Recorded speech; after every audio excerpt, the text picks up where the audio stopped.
Anime World Tower Defense is almost finished releasing all of the New Year's update parts, but there's one problem. Out of all of the new characters that were released, I only got one. So in this video, it's finally time that I start catching up on the New Year's update and that I get some of the best new characters from the past few updates. And because I'm actually going away for a week in a few days, I don't really have time to record any big videos. I just thought I would make this video, craft some of the best characters, and just see how it goes. So obviously there's a lot of characters that I'm missing, and I'm not going to be getting all of them in this video, but I will be getting a lot of them, and hopefully we'll be getting some good traits as well.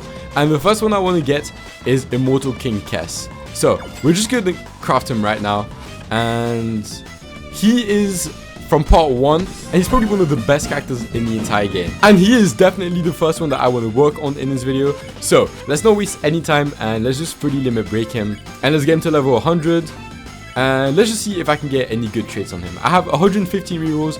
Hopefully that's enough to get the honored one, which is his best trait, but I will probably take, okay, not Giant Slayer. I was gonna say Giant Slayer, but it's just too early right now. So let's just reroll a bunch, see if I can get anything good. Alright, 10 rerolls left. Let's see if I manage to get anything. I really hope I do. Okay. Alright, unlucky. We didn't get anything, but anything that I don't get in this video, I will literally just be getting in another video once I'm back. Because whilst I'm gone, I'm going to be grinding a lot of rerolls, just AFKing. But anyways, let's make the second character, and the second one is Benimaru. And I have heard that he is one of the best progressive units in the entire game. That's what I was told before he was released, that he was supposed to be one of the best characters at least. But I haven't heard many people talk about him, so I'm not too sure exactly how good he is. But anyways, that's it for the Miracle Rares. I do want to get a Wonder review as well, but I think I'm going to save him for a different video. Now, part 2 was also released with a bunch of fairy characters, which I think are from Fate Grand Order. I'm not too sure, but we're going to be getting all of them in a different video as well. The one I want to get in this video is Fairy Tristan, because for some reason that character is really strong. So let's just craft her, I think. Let's limit break her. Let's get to level 100 as well. And for her to be strong, I don't know if you need to evolve her. You probably do. Yeah, okay, she's a secret rare that can be evolved. As you guys can see, I don't really have all of the materials needed for that, so can't do that right now, but I will be getting that done as well. But yeah, that was the last character that I wanted to craft. Now it's time we evolve a bunch of characters. The first one I want to evolve is Dark Flame Lover. Dark Flame Lover got a Miracle Rare Plus. He's the second MR Plus in the game, and I've heard that he's really good. So there we go, he's evolved. And Dark Flame Lover, I'm not gonna lie, he used to be one of my favorite characters when I started playing the game, so I'm really glad that he's good again. I do already have the honored one on him, and let's just see if I manage to get some slightly better stats on him. Alright, I think that's pretty good. We're gonna keep that. But even though I think he's a really good character, there's also one thing that they've started making, which I find great, and they've done it for every single MR Plus in the game. I think that's how they want it to be. But the Miracle Rare characters in the game now gets 2 leader skills. So Dark Flame Lover actually leads Power of Friendship and Love Pressure, which should make for a really good team. And yeah, as you guys can see, these 2 tags are really stacked. There's quite a lot of good characters on here. The one thing I'm not seeing is a good crit. I think the best one would either be Homura before upgrading her, or grade 9 Fixer, I think it's Roland or something like that, or even bringing Dark Flower and getting her to max upgrade. That could also work, but overall it's a really good team. But anyways, the next character I want to evolve now is Aqua Sun. She's a character that's needed to make Immortal King Kess or Wangling, but she's also a really good character in her own right. So I thought I would evolve her as well, because if you guys don't know, there's a secret cutscene if you bring both Aqua Sun and Wangling on the same team, which I'll be showing you guys in a second. But because of that, I do want her to be pretty strong. So there she is. She's now evolved, and as you guys can see, I already have her fully limit broken, and I do have Streamliner on her. So she should just be a really good character overall. The next character we're going to be evolving is Aizen. Aizen, I think when he was released, he wasn't very good, but he should be pretty good now. So let's just craft him. He looks amazing, and I've heard people say that he was pretty underwhelming, but I'm pretty sure he got buffed recently, and I forgot what I have on him. I do have Giant Slayer, which is decent, and I have some decent stats. I think we're going to keep that for now. But anyways, the last character I want to evolve in this video, and it's probably the best character in the game right now, it's Gilgamesh, and he is the first LR++ in Anime World Tower Defense. So I thought I would just get all of the materials for him, and basically I just want to make sure that I have him so that when I come back I can actually grind really easily.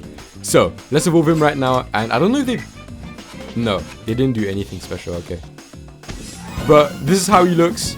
he looks amazing in my opinion. And I'm sure you guys are wondering what trait do I have on him. Sadly, it's not the honored one, but it's still really good. It's Streamliner. We will be getting a better trait once I make the video getting all of the best characters in the game. But right now, Streamliner should be fine for just grinding. And I guess he got a new cosmetic because this is how it looks now. And I'm going to go showcase them. But just very quickly before I do that, I want to see if there's any other nice cosmetics. So up first is the Benimaru cosmetic. This is how it looks. And not the best one. Then we go Immortal King Kez or Wangling. And for some reason, I think that's Thanos's gauntlet, right? Don't know why that's his cosmetic. I have no clue where he's from. I just know he's really good in anime World Tower Defense at least. But yeah, that's his cosmetic, and that's at least much better than the Benimaru one. Then the next one is Aizen, and this is how the Aizen one looks. I think that's one of the best ones as well. And I think that's it for all of the new cosmetics. So let me just go showcase the characters now. Alright, and because we got a lot of characters in this video, I won't be able to showcase all of them in one go. So the first 3 characters we're going to be showcasing are Dark Flame Lover, Wangling, and Aqua Sun. And the first one I want to showcase is going to be Dark Flame Lover. He's the new Miracle Rare Plus of the New Year's update, so I think he deserves to get a showcase first. And what I'm going to do, because there's a lot of characters to showcase in this video, is I'm just going to showcase the last move instead of all the moves. So first things first, let's spawn just a random enemy, because there's one thing that's really special about Dark Flame Lover, and it's that when you place him, he has a cutscene, which you guys can see right here, and I think it nukes or something like that. So let's just see. Yeah, it nukes. I'm not quite sure how much damage it does, but I thought it was a pretty cool thing to look at, so that's what I'm going to show you guys first. But anyways, now let's look at what he actually does. And the first thing we can look at is Dark Charm, which is a new ability that he has. What it does is that, just like Charm, it stops enemy movement for a certain amount of time, and it still works on resist enemies. That's what Charm did. But there's now a 40% chance of him doing 25% unit damage every 3 seconds and increased damage by 5% every tick. And it's not stackable, so because it's not stackable, I'm pretty sure the Fallen one isn't a must-have on him, and the Honored one is better. You guys can let me know in the comments, I'm not too sure, but I'm pretty sure the Honored one is better. But anyways, let's get him to max upgrade. You guys can see he goes from a circle to a cone to a huge full AoE. That's actually huge, what? And he has 17 million damage with a passive, which is the same passive he used to have, just a bit stronger now. He increases the attack of units in range with the low pressure category by 6% per upgrade, max 54%. That's basically the exact same thing that Leader does. I think Leader has a higher multiplier or something though, but I'm not too sure. Anyways though, let's see what this final move looks like.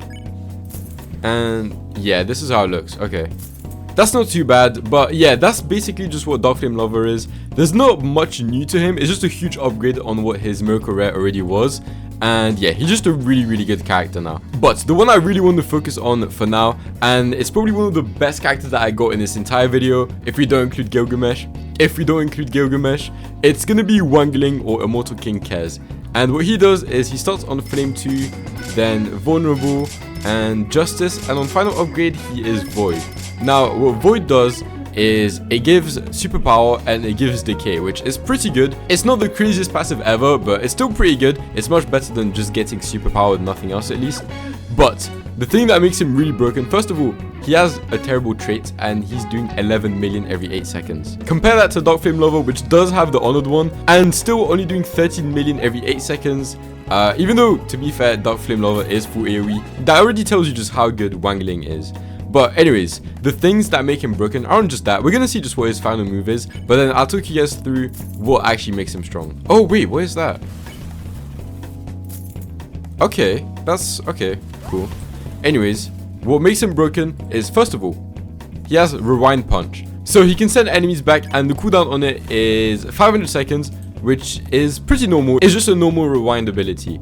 Now, what's actually really broken about him is Absolute Reconstruction. His total damage, so not his damage stat, his total damage, which you guys can see here, the damage dealt, he can take that stat, multiply it by 5, and then add it to the total health of the base. And if you guys thought Gappy's healing was broken back when he released, Wangling hands down has the best healing ability in the entire game. I'll show you guys in a second just how good it is, but the other thing that makes this ability completely broken is it revives the base. And there's also no downsides to reviving that base. So basically what that means is that if you're on the last wave of a stage and a boss is about to hit the base, you literally just let the boss die, you get revived, and you win the stage instantly. So he's basically a cheat code in a lot of progressive stages. And we're going to use that ability in a second so I can show you guys just how good that healing is. But there's one last thing that's secret about him, and it's something to do with Aqua Sun. I'm going to showcase her in a second, but there's something else I need to show you guys first. I'm going to delete her, and it does something special.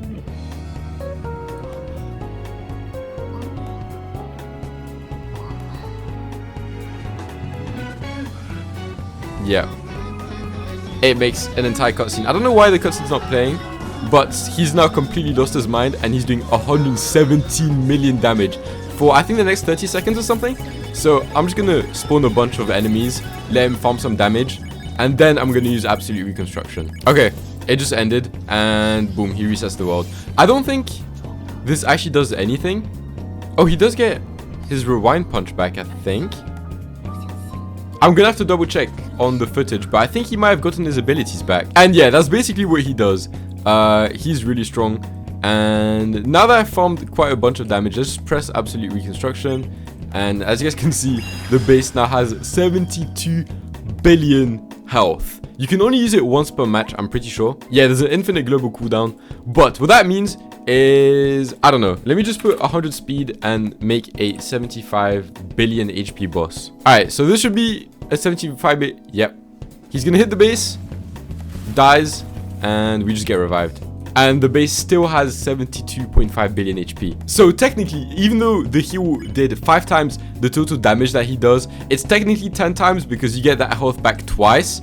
So yeah, he's completely broken basically, and he is one of the best characters in the entire game. Anyways, finally we're gonna look at Aqua Sun, because Aqua Sun is pretty good in my opinion. She starts off with explosion and as a circle, then bleeding, and then drowning, which I think she's the best drowning character in the game. What drowning does, if you guys don't know, is it's basically just a debuff that's really good for damage farming. But she then gets an extra move, which is strongest, and what strongest does is you raise attack and you also get superpower. So I'm gonna max out her damage just very quickly, and we're gonna see just how strong she can actually be. And I just finished raising her attack, and once she's maxed out, she does 11 million damage every 4.95 seconds. And even though she doesn't have the raise attack anymore, because she has strongest, she still gets superpower, which gives her a 50% chance of doing 3 times damage. So she is going to be dishing out a lot of damage. And because I have Streamliner on her, I don't have the honored one. I think I can still have her at 4 placements. I think that's where it is. Let's just check. No, it's 3 placements. Okay. So yeah, in total, I can have 3 Aqua Suns just on the map doing 11 million damage each every 5 seconds. So overall, it's a really, really good character. But anyways, I'm gonna be right back. Let me showcase some more characters now. Alright, I just made the second team, and it's time that we showcase some of the coolest characters that have been released, including Gilgamesh. I don't think we're gonna start with Gilgamesh. Let's start with a more simple one. We're gonna look at Aizen. And Aizen, I'm not gonna lie, he looks... Whoa, what's happening?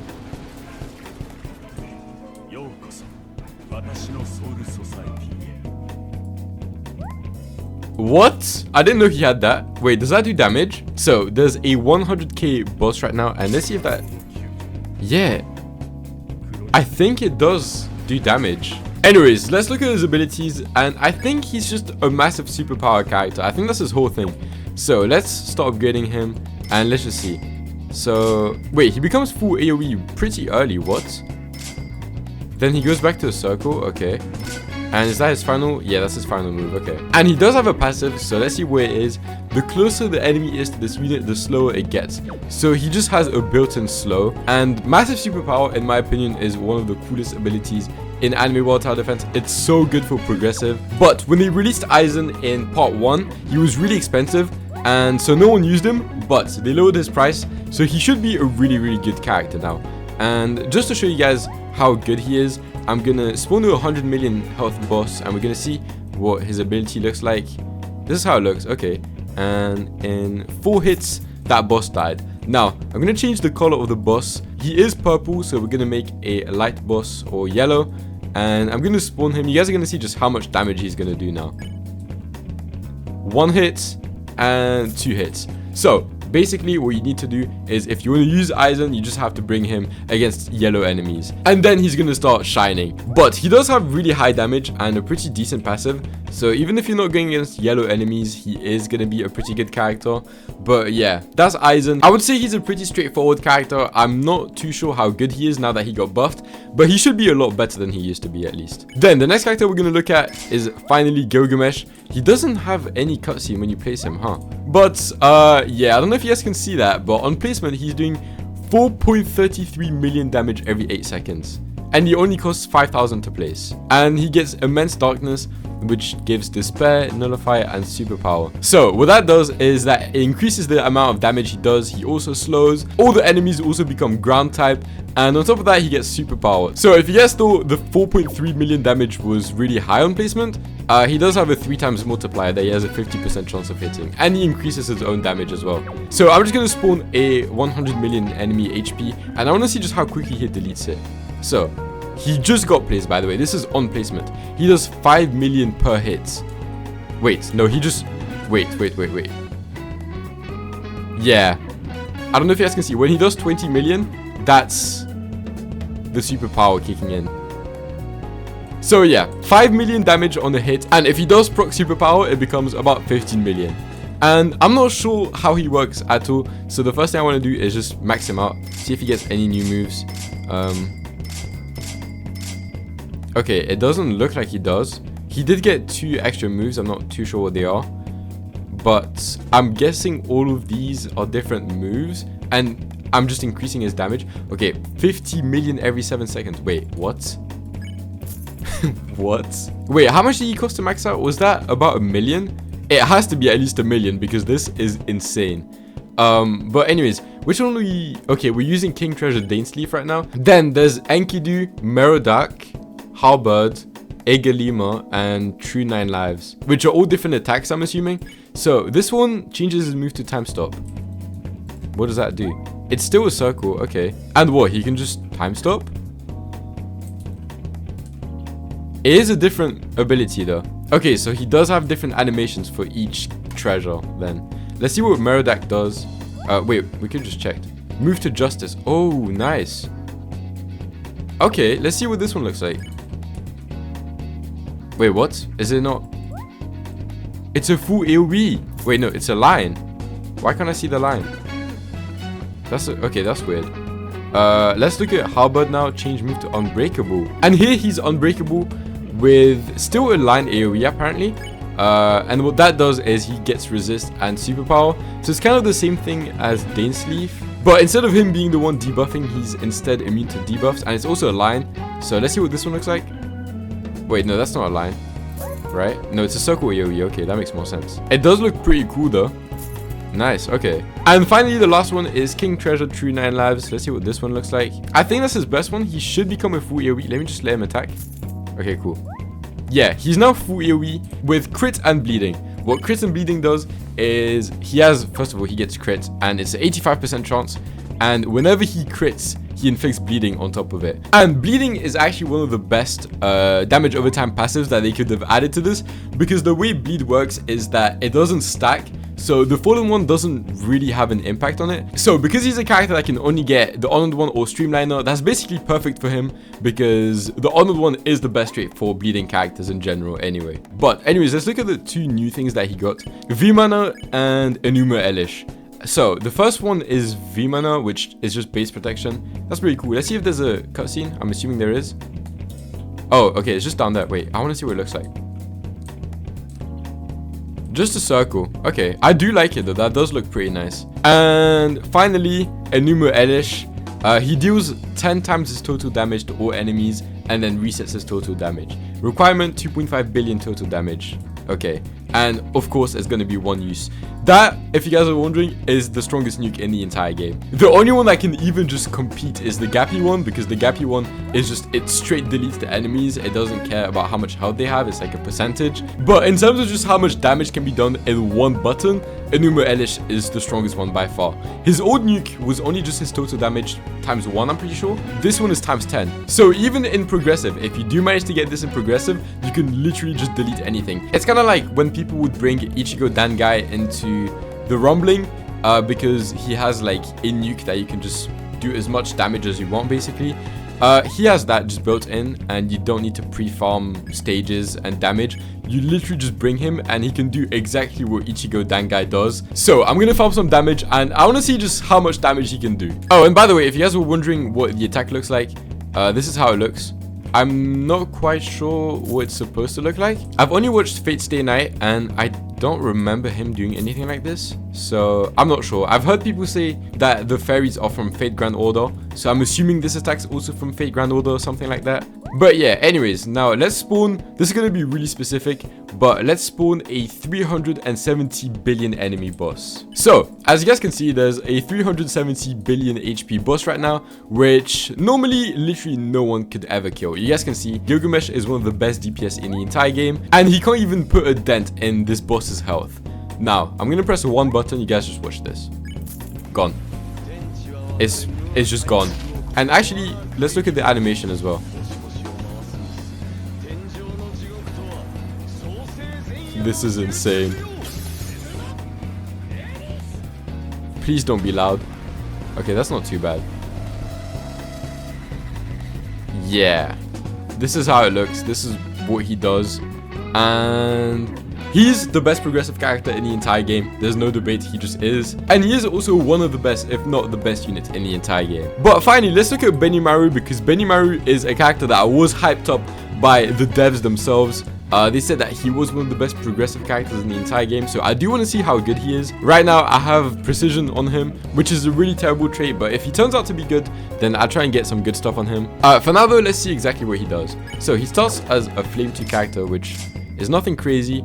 Then he gets a cone move. I don't know why we can't see the cones and lines. Anyways, then he gets this huge circle, and he becomes a sunburn character. Now, if you guys don't know what sunburn is, it's the same thing that Escanor has. So what he does is he inflicts flame damage still, it doesn't change, but he now also buffs the damage of flame passives by 35%. And I don't know if he buffs his own damage, I'm assuming he does. But before this update released, I was told that Escanor was one of the best progressive characters, and this guy is just a straight up upgrade, so he should be very, very good. And as you guys can see, he does stay really cheap. He costs about 150k to max out, I think, and once he's on max upgrade, he gets those 4 abilities. Now, what do these abilities do? And I think this is where he's gonna get really strong in terms of progressive. The first one, he gets the combat stance. Let's see what this one does. It turns him into a critical character, 75% chance to crit, which is pretty good. And yeah, there's not too much to say about this one. Then the next one is second generation. He changes his AoE to line and his passive to flame, and his SPA is reduced by 50%. So I'm guessing if you want to use him and just attack faster, do more damage, and you already have a sunburn character, this is where you want to go. Then the third one is third generation. It's just the exact same one that we had at first, and I do want to see if they have different attacks. So let's see what this one looks like. Okay, it's just like a little burn attack. Then the combat stance is okay, he just jumps in and attacks. And second generation, finally. Oh, that looks amazing. What? Wow, okay. And finally, I just want to see what the Sunwheel does, because this one isn't a stance. It's like some buff that he can give himself, and it does look really broken. First, the combat stance. I want to show you guys what this one looks like. So we're gonna use it, and the way that it works is that he puts a little Sunwheel behind him, and it gives him, let's see. So he's now 100% crit chance. He is now critical counter instead of counter, so that basically means he now gains resist, and on top of having resist, he attacks more often, which is completely broken. And if I read this right, he also has 100% attack now. So he was on 7 million, and before that, I'm assuming he was on 3.7 million or something like that. But the Sunwheel ability actually gives him a different buff depending on which stance he's using. And the one thing I do want to show as well is that if I put auto ability on, his buff should just keep getting reused. Yeah, that's exactly how it works. Okay, I was just checking. Now we're gonna test it out with the second generation one, and what this one does is it gives him plus 50% damage over time. That's nothing too crazy. On stats, 3.7 million every 2.75 seconds, and if I spawn 100 million, okay, that is very fast. But I think this buff might be the worst one. So let's try 3rd generation and see what this one does. This one you have to have at least 2.5 billion damage. And this one just gives a flat out 50% attack increase. So now that I got the damage, let's see what Sunwheel does now. It should just be a 50% attack increase. He's at 3.7 million damage now, and I'm gonna use it. And he's at 5.5 million now. So let me spawn a 100 million enemy again. Wait, what?